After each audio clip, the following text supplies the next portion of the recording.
Hello, আসসালামু আলাইকুম। সবাই কেমন আছো? আপুরা, ভাইয়ারা? আজকে পবিত্র শবে বরাত, সবাই নামাজ পড়বা। আর এই যে আমি একটা দুপুরে রান্না করছিলাম, ভিডিওটা ছাড়লাম। এখন ট্যাংরা মাছ ভুনা ঝোল করছিলাম, আলু দিয়ে ঝোল। এই তো পেঁয়াজ, আদা রসুন ভাজা, তারপর ঝোল দিয়ে মশলা, লবণ হলুদ ধনিয়া, তারপরে মরিচ দিয়ে দিয়েছি। মরিচের পরিমাণটা একটু কমিয়ে দিয়েছি। আর এই যে ট্যাংরা মাছগুলো আমি একটু সাজিয়ে দিতে চাইছিলাম, একটা এদিকে একটা ওদিকে, পারি নাই।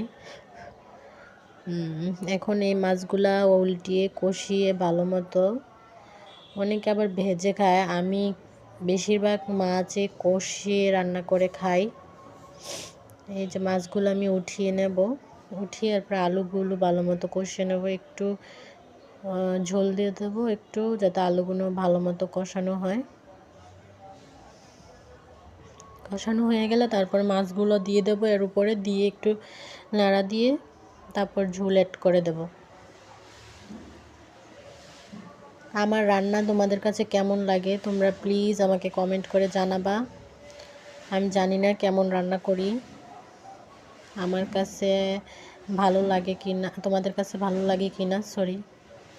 এই তো রান্না শেষ, ঝোলে রাখবো, একটু ধনিয়া দিয়ে দিচ্ছি। আর এই দেখো রান্নার ফাইনাল লুক কেমন হয়েছে রান্নাটা কমেন্টে জানাবা, আর আমার চ্যানেলটাকে সাবস্ক্রাইব করে দিও।